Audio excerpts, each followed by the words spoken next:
Once safely away from the scene of their terrifying experience, they phoned the sheriff at nearby Sutton, West Virginia. He and a deputy were miles away on another call to check on a report that a plane had crashed somewhere along the Elk River. Possibly the same object that had been seen at Flatwoods. They were scared, but Gene got real sick and he vomited half of the night. Mother had to take care of him. She's up almost to 4 o'clock in the morning taking care of him. He just kept vomiting. He was real sick, scared him.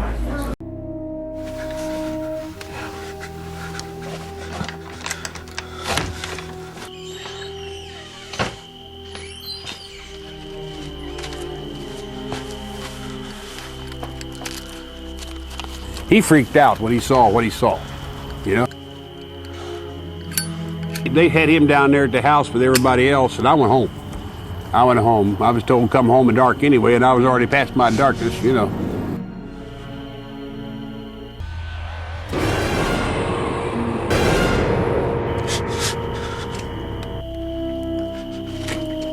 Howdy, son.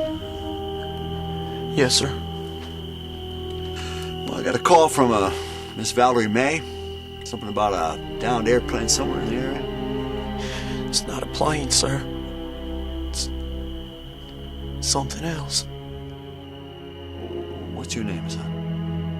Sheriff Gene. Robert Carr, later joined by A. Lee Stewart of the Braxton County Democrat, showed up at the Mays home. Although they interviewed the terrified family later that night, they first spoke with Gene Lemon himself about the alleged plane crash on the hill.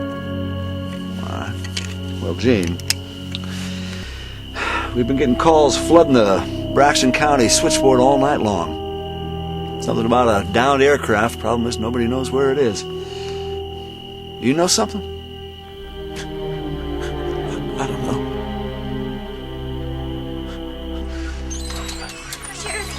Sheriff Carr, thank God you're here. I'm the one who called you earlier about the plane that crashed. Or so we thought it was a plane that crashed. Right. Then you're Miss May, the beautician's daughter, right? Yes, sir. I'm Valerie May. Well, honey, you look all scared. What's the matter? Tell me about it. I don't know what it is. My mother and brothers came running home with Gene. Everyone said they seen a bright red light. There were a lot of sightings all over there that night at the time that they sighted whatever they saw up here on the hill. The sheriff of Braxton County was already investigating reported planes that had wrecked down the Frametown area, down south on the Elk River. Mysteriously, there was nothing to be found from those plane wrecks. UFOs and monsters. Now, what's this all about, Gene? I was there. I seen the damn thing with my own 2 eyes. Don't ask me to tell you more than that. My mama said it was worse than the Frankenstein monster. Gene told me very little. He had gone, and that's one of the things that makes me certain that they did see something. Because Gene went from being a very outspoken, very almost pushy person to being withdrawn into himself and not saying much of anything to anybody. Just a complete turnaround of his personality.